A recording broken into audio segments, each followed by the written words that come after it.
तो आज हम लोग क्लास 10th का चैप्टर जो 12 है पृष्ठीय क्षेत्रफल और आयतन, तो इसमें से हम लोग एक्सरसाइज जो है प्रश्नावली 12.1 बना चुके हैं ना, कंप्लीट कर दिए हैं। और आज हम लोग प्रश्नावली 12.2 करने वाले हैं। तो 12.2 करने से पहले हम लोग कुछ फॉर्मूला को देख लेते हैं जो इस चैप्टर का बहुत महत्वपूर्ण फॉर्मूला है, तो उनको हम लोग देखते हैं पहले एक बार। जो हम लोगों ने चैप्टर को स्टार्ट करने के समय सीखा था, ठीक है, कि अगर कोई घनाभ है तो घनाभ का कुल पृष्ठीय क्षेत्रफल, वक्र पृष्ठीय क्षेत्रफल और आयतन, ये तीन चीज हम लोग को याद रखना था। लेकिन अभी जो हम लोग प्रश्नावली करने वाले हैं 12.2, उसमें केवल हम लोग को आयतन से संबंधित सवाल रहेगा। किससे? आयतन से, यानी कि हम लोग को आयतन को ज्यादा फोकस करना है। जैसे घनाभ है तो घनाभ का आयतन क्या होगा? लंबाई, चौड़ाई और ऊंचाई, यानी LBH घनाभ का। और अगर घन रहा यानी कि क्यूब रहा तो इसका आयतन का सूत्र हो जाता है भुजा गुना भुजा गुना भुजा, ठीक है, यानी कि भुजा का पावर 3। तो ये हम लोग का घन का आयतन है। बाकी हम लोग तो कुल पृष्ठीय क्षेत्रफल और वक्र पृष्ठीय क्षेत्रफल पहले हम लोग ने पढ़ा है और सीखा है, इसको याद रख लेना है थोड़ा सा, ठीक है, क्योंकि क्वेश्चन को बनाने के समय ये हम लोग को क्या करता है? मदद करेगा, बहुत ज्यादा मदद करेगा। इसीलिए फॉर्मूला को हम लोग को अच्छे से याद रखना है। तो आयतन, अभी फिलहाल तो आयतन वाला पे ज्यादा फोकस करना है कि जैसे घनाभ का आयतन तो लंबाई गुने चौड़ाई गुने ऊंचाई, घन का आयतन तो भुजा का क्यूब। अगर उसी तरह अगर शंकु है तो शंकु का आयतन 1/3 पाई आर स्क्वायर एच। अगर बेलन है तो इसका आयतन पाई आर स्क्वायर एच, है ना। ये सबको ध्यान रखना है। किसको? तो आयतन को, ज्यादा मात्रा में आयतन को ध्यान देना है। बाकी तो आएगा ये सब भी यूज में, ये सब भी आएगा, लेकिन आयतन को ज्यादा फोकस करना है।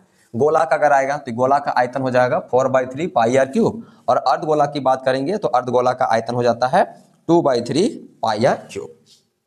तो गोला का आयतन 4/3 पाई आर क्यूब और अर्धगोला का आयतन 2/3 पाई आर क्यूब।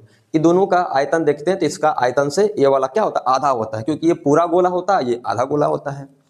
उसी तरह अगर हम लोग देखें तो बेलन में और शंकु में, बेलन का आयतन होता है पाई आर स्क्वायर एच और इसका आयतन भी देखो पाई आर स्क्वायर एच है, बस ये 1/3 है।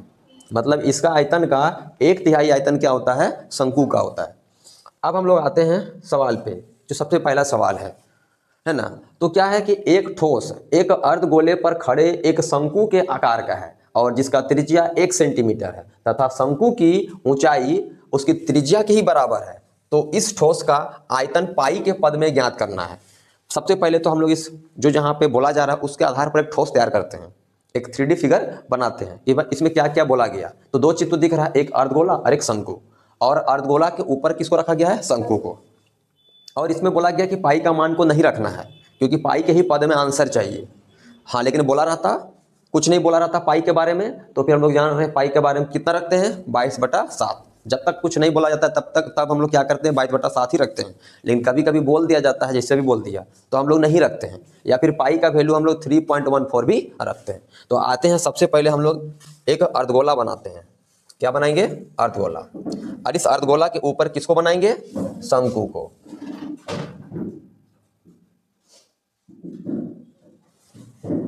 इस अर्धगोले के ऊपर हम लोग एक शंकु रख देते हैं ना, इस तरह से। और इस पूरा का नाम रख दिया गया है ठोस। क्या नाम रखा गया है? ठोस। तो क्वेश्चन है कि इस ठोस का आयतन हमको ज्ञात करना। इस ठोस का आयतन, तो सीधा सीधा बात होगा। यहाँ पे नीचे क्या दिख रहा है? अर्धगोला। ऊपर क्या दिख रहा है? शंकु। दोनों को आयतन को जोड़ देंगे तो पूरा किसका आयतन निकल जाएगा? पूरा ठोस का आयतन निकल जाएगा। मतलब हम ये बोलना चाह रहे हैं, अगर हम इस पूरे ठोस का आयतन निकालना है, इस पूरे ठोस का क्या निकालना है? आयतन निकालना है। हम यहाँ पहले देखो लिख दे रहे हैं कि अगर हमको ठोस का आयतन निकालना है, किसका आयतन? ठोस का आयतन। अगर ठोस का आयतन निकालना है तो हमको किसका किसका आयतन निकालना हो? क्या क्या दिख रहा है हमको यहाँ पे? शंकु का आयतन। तो हम यहाँ लिखेंगे पहले शंकु का आयतन, शंकु का आयतन। और साथ में क्या दिख रहा है? अर्धगोले का आयतन प्लस अर्धगोले का आयतन, अर्धगोले का आयतन। अब हम लोग अभी बताए थे कि दोनों का क्या होता है ना। उससे पहले हम लोग क्या कर लेते हैं? शंकु का जो भी हम लोग का यहाँ पे दिया गया है जानकारी, उसको एक जगह पे कर लेते हैं, ठीक है, और अर्धगोले के बारे में भी। तो सबसे पहले हम लोग बात कर लेते हैं शंकु का, कि शंकु का क्या क्या चीजें दिया हुआ है। तो बोला गया इस ठोस में एक अर्धगोला पर खड़ा एक शंकु के आकार का है जिसका त्रिज्या 1 सेंटीमीटर है। मतलब शंकु का त्रिज्या दिया हुआ है, शंकु का त्रिज्या दिया हुआ है। त्रिज्या को आर से दर्शाते हैं जो यहाँ पर 1 सेंटीमीटर है, तथा शंकु की ऊंचाई उसकी त्रिज्या के ही बराबर है। और शंकु का जो ऊंचाई है तो त्रिज्या के ही बराबर है। त्रिज्या कितना है, मतलब बोला गया कि जो ऊंचाई है, इसका ऊंचाई, तो शंकु का जो ऊंचाई है इसका त्रिज्या के ही बराबर है। किसके बराबर है, त्रिज्या यानी आर के ही बराबर है। इसका मतलब आर अगर 1 सेंटीमीटर है तो एच भी 1 सेंटीमीटर ही होगा, यानी हम कहेंगे एच का मान भी कितना निकलेगा, 1 सेंटीमीटर। अब यहाँ ये समझते हैं कि शंकु के बारे में आर और एच तो मिल गया, अब हमको किसका चाहिए, अर्धगोला का, अर्धगोले का। तो अगर अर्धगोले की बात करेंगे तो जो त्रिज्या शंकु का है, जो त्रिज्या शंकु का होगा वही त्रिज्या किसका होगा, अर्धगोले का भी होगा। तो हम लोग यहाँ बोलेंगे कि इसका भी त्रिज्या क्या होगा, 1 सेंटीमीटर होगा, इसका भी त्रिज्या 1 सेंटीमीटर होगा। अब हम लोग क्या कर लेते हैं, दोनों जानकारी को, है ना, शंकु वाला और अर्धगोला वाला, दोनों के जानकारी को हम लोग क्या करते हैं, फाइनली अब वहाँ पे सबमिट कर देते हैं, यहाँ पे पुट कर देते हैं, यहाँ पे पुट कर देते हैं। तो यहाँ पुट करने से पहले इनका क्या करना होगा, सूत्र को लिखना होगा ना कि आखिर शंकु का आयतन का सूत्र क्या है और अर्धगोले का आयतन का सूत्र क्या है। तो अभी हम आप लोग को दिखाए थे, देखो एक बार फिर से, इस शंकु का अगर हम लोग बात करते हैं, देखो शंकु का आयतन तो क्या बताए थे, बेलन का ही आयतन का 1/3 होता है। और अगर हम लोग बात कर लेते हैं अर्धगोले का आयतन, तो गोले का आयतन का ही क्या होता है, ये भी हाफ होता है, आधा होता है। अगर वो 4/3 है तो ये क्या होगा, 2/3, और क्या होता है 2/3 पाई आर क्यूब। अब इन सबको हम क्या कर लेते हैं, यहाँ पे रख लेते हैं। सबसे पहले शंकु का आयतन, तो क्या बताएं, शंकु का आयतन 1/3 पाई आर स्क्वायर एच, और प्लस देंगे, और आयतन किसका, तो अर्धगोले का, तो अर्धगोले का आयतन बताएं 2/3 और पाई आर क्यूब। इस क्वेश्चन में बोला गया है कि आयतन जो होगा पाई के ही पद में ज्ञात करना, मतलब पाई का मान यहाँ पे हम लोग नहीं रखेंगे। तो जो जो दोनों में सेम चीजें सबको कॉमन कर लेते हैं, बाहर कर लेते हैं। तो बाहर करेंगे तो क्या क्या बाहर हो सकता है, 1/3 बाहर हो सकता है, पाई बाहर हो सकता है, एक आर बाहर हो सकता है।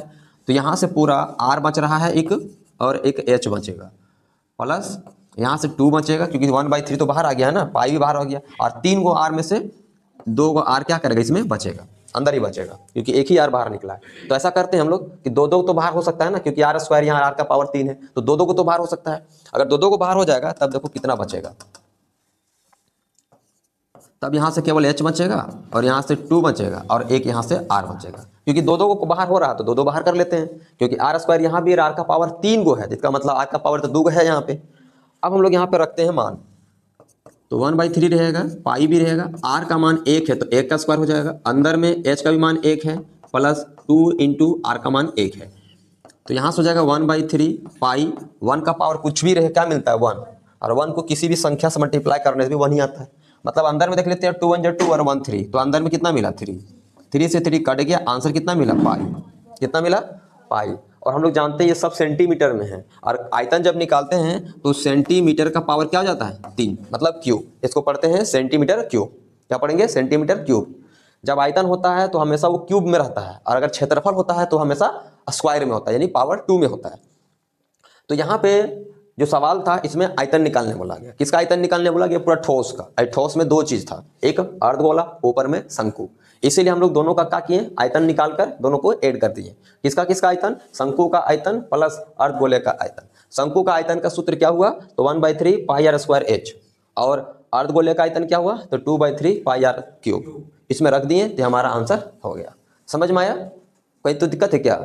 चलिए आगे देखते हैं हम लोग क्वेश्चन नंबर 2 पे आते हैं, क्वेश्चन नंबर 2 पे। ठीक है, अब इसको समझते हैं पहले, ये किस तरह का डायग्राम बनाता है, इससे किस डायग्राम का डायग्राम बनता है, तब हम लोग इसको आसानी से क्या कर पाएंगे, इसका आंसर तक जा पाएंगे।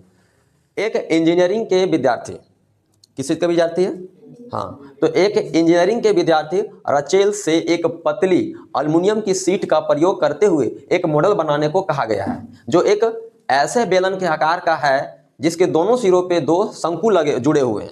मतलब उसको एक मॉडल बनाने के लिए कहा गया है, जिसमें क्या है, एक बेलन है और बेलन के दोनों किनारों में क्या है, शंकु है। तो हम लोग पहले बना लेते हैं कि आखिर दिखेगा किस तरह। ठीक है, अगर मान लीजिए हम लोग का बेलन है, ठीक है, और दोनों किनारों पे क्या है, शंकु है, एक शंकु इधर है ना, उसको थोड़ा सही से सेट कर लेते हैं शंकु को।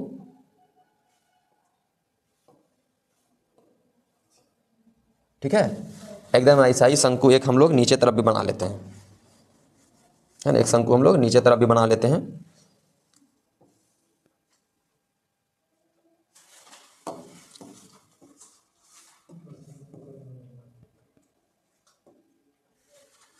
चलिए अब हम लोग का ये मॉडल बन गया ना। क्या क्या दिख रहा है इसमें, एक बेलन और दो गो शंकु। इस मॉडल का व्यास, इसका पूरा व्यास दिया हुआ, इसका व्यास तो सीधा बात है भाई, बेलन का जो व्यास आएगा वही मेरे शंकु का भी व्यास आएगा। अलग आएगा क्या, सेम आएगा ना। तो इस मॉडल का व्यास 3 सेंटीमीटर है और इसकी लंबाई पूरा 12 सेंटीमीटर है। पूरा लंबाई कितना है, 12 सेंटीमीटर।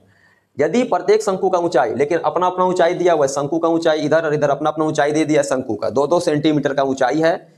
तो रचेल द्वारा बनाए गए मॉडल में अंतरिक्ष हवा का आयतन ज्ञात करना। हमको अंदर में पता करना है कितना हवा आ सकता है, ठीक है, मतलब अंदर का आयतन पता करना, क्योंकि जगह होता है, आयतन का मतलब क्या होता है, अगर अंदर बोला तो अंदर में कितना स्पेस है, जगह कितना है, ठीक है, उसको हम लोग बोलेंगे क्या, आयतन। तो आयतन निकालना है हम लोग यहाँ पे 3 चीजों का, 2 गो शंकु का और एक बेलन का।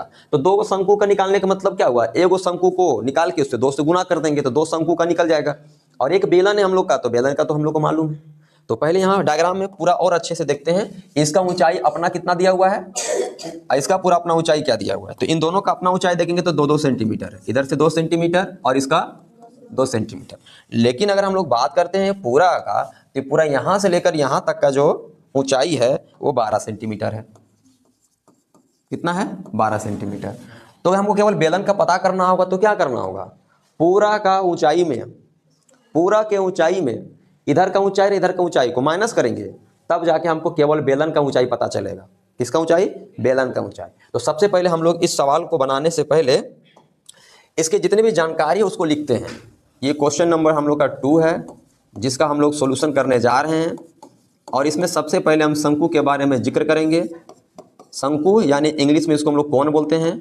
और इसका अगर बात करते हैं त्रिज्या का, तो त्रिज्या दिया हुआ है। अच्छा, त्रिज्या की जगह हम लोग का व्यास पहले दिया हुआ है ना, क्या लिखा था, व्यास 3 सेंटीमीटर। तो पहले हम लोग व्यास लिख लेते हैं, क्योंकि व्यास के मदद से फिर हम लोग त्रिज्या निकाल सकते हैं।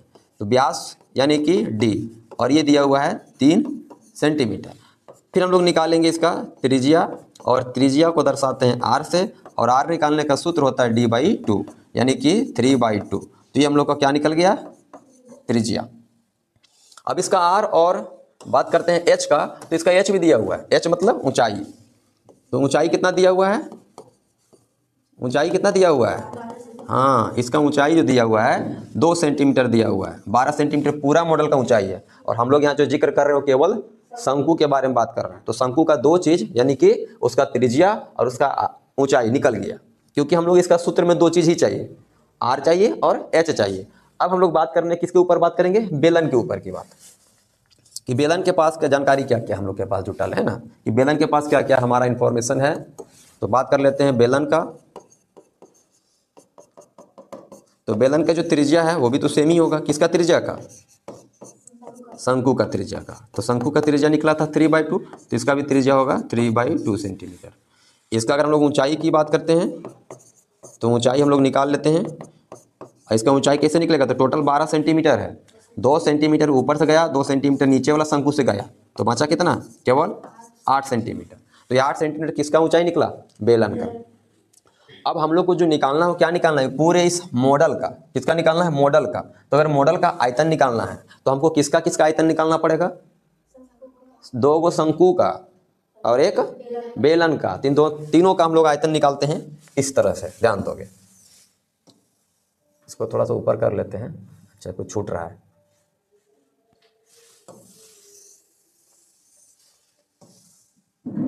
चले यहाँ आ जाएगा। हम लोग सबसे पहले क्या लिखने वाले हैं, मॉडल का, है ना। तो मॉडल का आयतन, तो यहाँ लिखेंगे मॉडल का आयतन। तो मॉडल का आयतन इक्वल टू क्या क्या आएगा, तो 2 गुना शंकु का आयतन आएगा,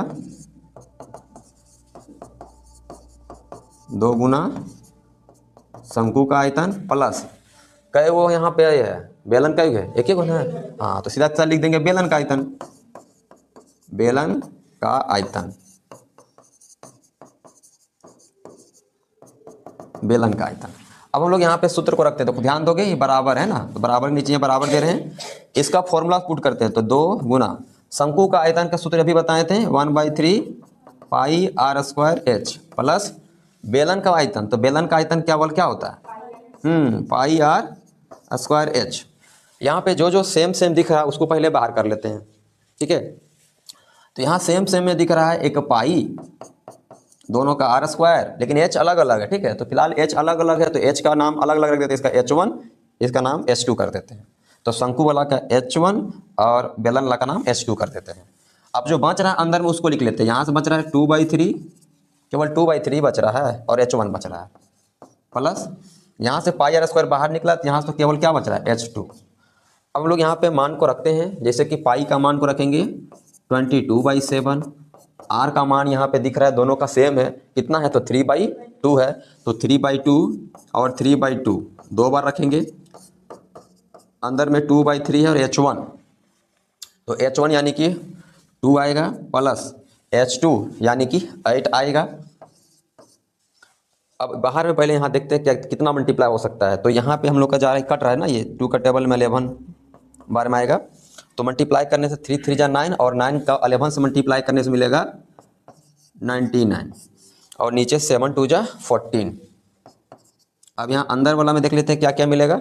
एलसीएम लेना पड़ेगा क्योंकि 8 के नीचे कुछ नहीं है 1 मान के, तो जब एलसीएम लेंगे तो यहाँ नीचे से मिलेगा 3 और यहाँ से मिल रहा है 4 और 8 3 जा जाता है 24, तो यहाँ मिलेगा 99/14 और यहाँ अगर ऐड करेंगे तो मिलेगा 28/3। समझ में आ रहा है यहाँ तक? एलसीएम समझ में आ रहा है ना? ये 3 और 1 का एलसीएम 3 लिए हैं, 3 का टेबल में 3 तो 1 भर में ही आता है, इसलिए इसका 2 2 जा 4 अपने जगह में आया। 1 का टेबल में 3 3 बार में आता है, तो 3 को मल्टीप्लाई करेंगे 8 से तो 24 आएगा, 24 को 4 से ऐड कर दिए तो 28 आएगा। अब 14 का टेबल में ये कट रहा है ना, कट रहा है ना, कितना बार में कट रहा है, और ये 3 का टेबल में भी कटेगा कितना बार में, हाँ 33 बार में। इसको मल्टीप्लाई करेंगे कितना मिलेगा 66 सेंटीमीटर क्यूब, आयतन में बोलना है ना, आयतन में रहेगा ना, क्योंकि ये मॉडल का आयतन निकला। इसका मतलब ये हुआ कि इसके अंदर इतना हवा रह सकता है, क्योंकि हमको यही बताना था कि मॉडल में अंतरिक्ष हवा का आयतन, किसका आयतन, अंतरिक्ष हवा का आयतन। हम लोग चाहते तो यहाँ पूरा लिख सकते थे, क्या लिखते कि मॉडल में अंतरिक्ष हवा का आयतन, क्या लिखते हैं यहाँ पे पूरा, मॉडल में अंतरिक्ष हवा का आयतन बराबर 2 गुना शंकु का आयतन प्लस बेलन का आयतन। समझ में आ रहा है ना? तो ये हम लोग का क्या हुआ, क्वेश्चन नंबर 2 का आंसर हुआ। ठीक है, इसको भी हम लोग थोड़ा से, चलो अब तीसरा क्वेश्चन में आते हैं, अब को ध्यान से समझोगे। क्वेश्चन नंबर जो 3 है, कह रहा है कि एक गुलाब जामुन में, क्या दिया अभी की बार, गुलाब जामुन दिख भी रहा है, बहुत सारा गुलाब जामुन है यहाँ, तो एक गुलाब जामुन में उसके आयतन का लगभग, जितना उसका आयतन है उसका लगभग 30% चीनी का चाशनी होता है। मतलब गुलाब जामुन में का जितना आयतन होता है उसका 30% उसके अंदर चीनी का रस होता है। तो 45 गुलाब जामुन एक बेलन के आकार का है, जिनके दोनों सिरों में अर्धगोला लगाकार है, अर्धगोलाकार है, तथा इसकी लंबाई 5 सेंटीमीटर पूरा दिया है और व्यास 2.8 सेंटीमीटर है। पहले हम लोग गुलाब जामुन बनाते हैं, तो गुलाब जामुन का आकार बता दिया गया है, तो वो बेलन के आकार का है और दोनों सिरों में अर्धगोला है। तो हम लोग पहले एक बेलन बनाते हैं, क्या बनाएंगे, पहले एक बेलन बनाते हैं, और बेलन बनाने के बाद ये मान लो बेलन हो गया, और दोनों सिरों में क्या लगाने बोला है, अर्धगोला। अरे ये तो नीचे जाने वाला अर्धगोला हो गया।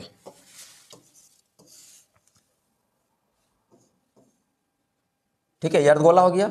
ऐसा ही एक अर्धगोला और बनाना है, ठीक है ना, ऐसा ही एक अर्धगोला और बनाना है और इसको ऊपर तरफ लगा देना है। समझ में आ रहा है? तो ये पूरा क्या बना, गुलाब जामुन। एक गुलाब जामुन, कितना गुलाब जामुन है ये, हाँ फिलहाल अभी समझना है कि हम लोग एक गुलाब जामुन है, इसको थोड़ा बड़ा कर देते हैं। ठीक है, ये एक गुलाब जामुन है, और ध्यान देने वाली बात ये है कि इस गुलाब जामुन का पूरा लंबाई कितना है, पूरा लंबाई मतलब इसका पूरा लंबाई कितना है, दिया होगा ना, हाँ इसकी लंबाई 5 सेंटीमीटर है। कितना है, 5 सेंटीमीटर है। 45 गो गुलाब जामुन, 45 लंबाई नहीं है। ठीक है, और इसका जो व्यास दिया हुआ है, व्यास तो समझ में आ रहा होगा, अगर ये वृत्त है, अंदर ये पूरा वृत्त दिख रहा है तो इसका ये व्यास है ना, पूरा छोर से छोर वाला जो व्यास होता है वो दिया हुआ है। तो हम लोग यहाँ पे एक एक करके पहले बात कर लेते हैं। पहले बात करते हैं अर्धगोला के बारे में। किसके बारे में, अर्धगोला के बारे में।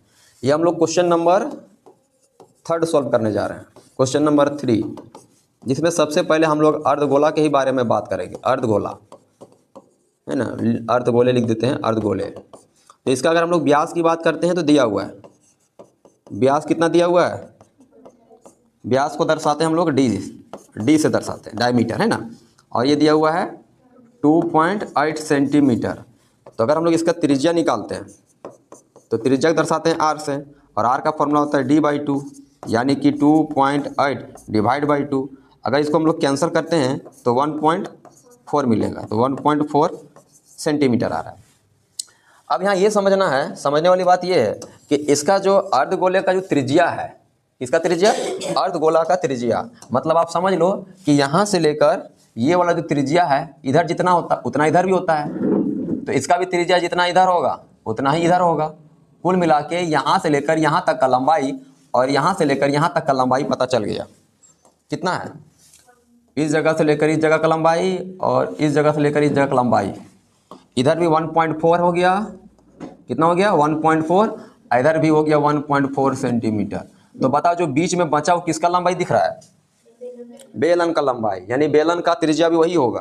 कितना होगा बेलन का त्रिज्या? हाँ, दोनों का तो सेम ही आएगा ना, कि दोनों तो एक ही जगह पे है। तो बेलन का अगर हम बात करते हैं, बेलन के बारे में अगर जानकारी को इकट्ठा करते हैं तो इसका भी त्रिज्या आएगा, त्रिज्या यानी कि आर आएगा 1.4 सेंटीमीटर। हाँ, लेकिन इसका अगर ऊंचाई की बात करते हैं, ऊंचाई की बात करते हैं, ऊंचाई मतलब h, तो इसका कैसे निकलेगा? तो टोटल 5 सेंटीमीटर था, उसमें से 1.4 यानी टोटल कर देते हैं सीधे 2.8 सेंटीमीटर। अगर 2.8 सेंटीमीटर को माइनस करेंगे तो कितना बचेगा?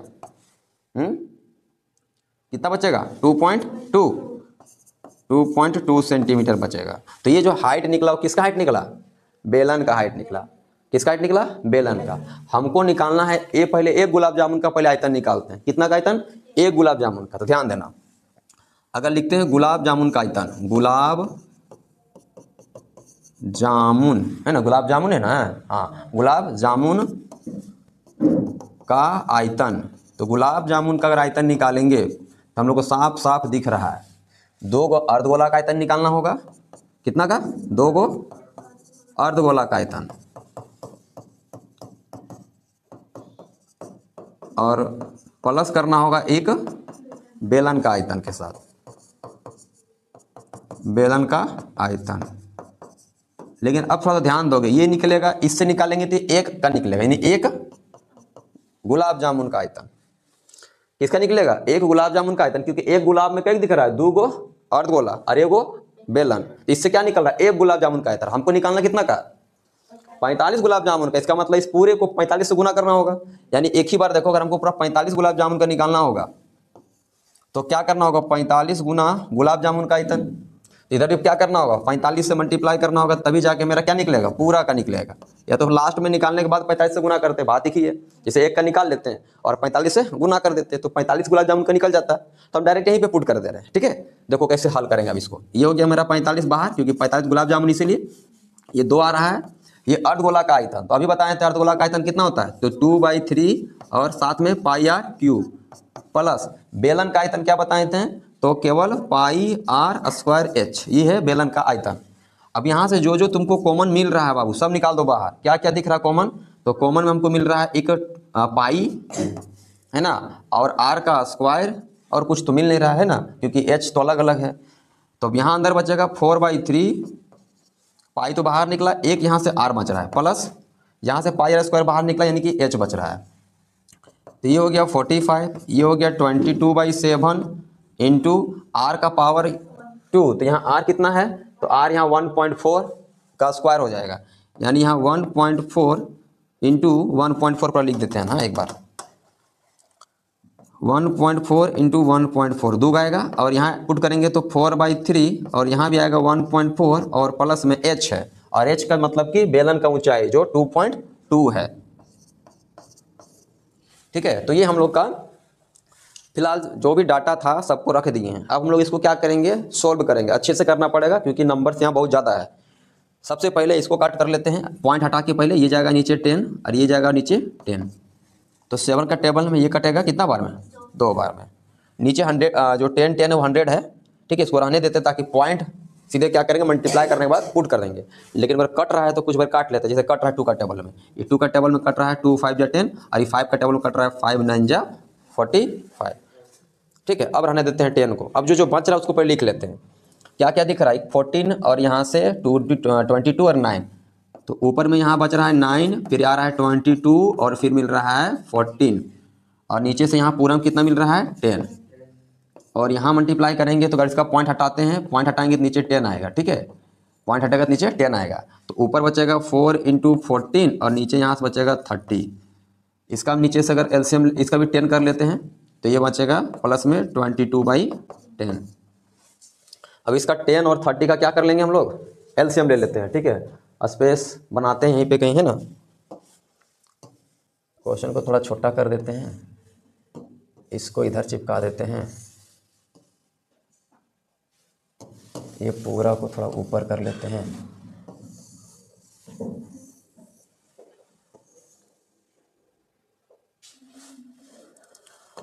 हाँ, अब इसमें यहाँ हम लोग रखते हैं। ठीक है, तो यहाँ बाहर मल्टीप्लाई करेंगे, पहले कितना मिलेगा मल्टीप्लाई करते हैं आराम से। ये पहले 22 है, इसको पहले मल्टीप्लाई करेंगे कितना था 9 से, तो 9 2 जा 18 का 8 हाथ में 1, 18 1 90 198।